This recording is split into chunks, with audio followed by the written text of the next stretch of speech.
बताना चाहता हूं कि बजट को लेकर सियासी तकरार लगातार जारी है। इस बजट में बिहार आंध्र प्रदेश के विकास के लिए मोदी सरकार ने खजाने खोल दिए हैं।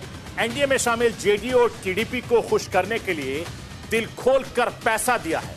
बजट देश का था, लेकिन आंध्र प्रदेश और बिहार पर हुई मोदी सरकार की मेहरबानी ने विपक्ष पर हमला बोलने का एक नया मौका दे दिया विपक्ष को, और विपक्ष ने सीधे सीधे इसे कुर्सी बचाओ बजट बता दिया है। आरोप लगाया कि नीतीश कुमार और चंद्रबाबू नायडू से डरा हुआ बजट है। कांग्रेस ने इन दो दोस्तों को खुश करने वाला बजट बताया। जब से ये बजट पेश किया गया तब से लेकर सत्ता पक्ष और विपक्ष में लगातार वार पलटवार चल रहा है। मैं राष्ट्र के वास्ते के जरिए किस तरीके से बजट को लेकर सियासी तकरार चल रही है वो आपको समझाना और बताना चाहता हूं। बजट के आते ही सियासी लड़ाई ये छिड़ गई कि ये हर वर्ग को शक्ति ताकत देने वाला बजट है। बनाम विपक्ष ने कहा कि ये कुर्सी बचाने वाला बजट है।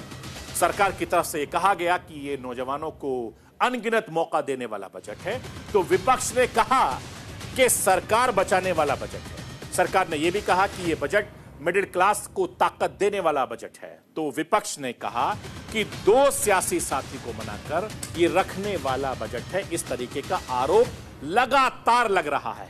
मैं आपको यह भी बताना चाहता हूं कि बजट को लेकर राजनीति इसलिए हावी हो गई है क्योंकि बीजेपी को 2 बार अपने दम पर बहुमत पाने के बाद तीसरी बार केंद्र में सरकार एनडीए की बहुमत के साथ बनती है, लेकिन बीजेपी अपने दम पर बहुमत साबित नहीं कर पाती है। मैं आपको यह भी बताना चाहता हूं कि 2014 में एनडीए की सीट थी 336 और अकेले बीजेपी की 282 सीटें थी। 2019 में एनडीए की सीट बढ़कर हो गई 352 और अकेले बीजेपी की 300 सीटें थी, लेकिन तीसरी बार मोदी सरकार यानी 2024 में एनडीए की सीट घटकर 293 हो गई। इसमें बीजेपी की 240 सीटें ही मिल सकी, यानी बहुमत के आंकड़े से 32 सीटें भारतीय जनता पार्टी की कम रह गई। अब बजट के पीछे की राजनीति होने की असल वजह क्या है वो भी मैं आपको बता रहा हूं। मोदी सरकार के 3 कार्यकाल में अगर देखें तो मोदी सरकार के पहले 2 कार्यकाल में 10 बजट में कभी बिहार आंध्र प्रदेश को इतनी तवज्जो नहीं दी गई जितनी तवज्जो इस बार दी गई है 2024 में। इसका अंदाजा आपको वित्त मंत्री के भाषण से आसानी से हो जाएगा। मैं आपको यह बताना चाहता हूं कि करीब 85 मिनट के भाषण में वित्त मंत्री निर्मला सीतारमण ने 18 बार राज्य शब्द का जिक्र किया। बिहार जहां से एनडीए को लोकसभा में बड़ी जीत हुई है और बीजेपी के सबसे बड़े सहयोगियों में से एक नीतीश कुमार को 12 सीटें मिली हैं, उस बिहार का 11 बार जिक्र बजट में निर्मला सीतारमण ने किया है।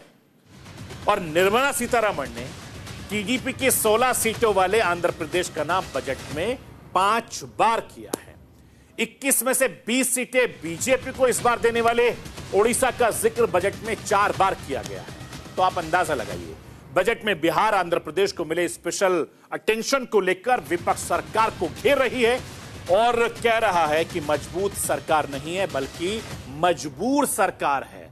मैं राष्ट्र की आवाज के जरिए कांग्रेस के अध्यक्ष मल्लिकार्जुन खड़गे को सुनवाना चाहता हूं। सुनिए वो किस तरीके से मोदी सरकार को, एनडीए की सरकार को मजबूर सरकार बता रहे हैं। उस बजट में किसी स्टेट को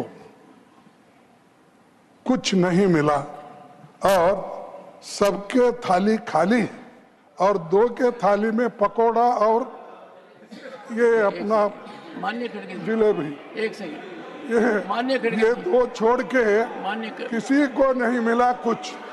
ना तमिलनाडु को मिला, ना केरला को मिला, ना कर्नाटक को मिला, ना महाराष्ट्र को मिला, ना पंजाब, ना हरियाणा, ना राजस्थान, ना छत्तीसगढ़, ना किसी स्टेट को कुछ नहीं। दिल्ली को नहीं दिया तो मैं कितने गिनूं, ओडिशा को कुछ नहीं दिया।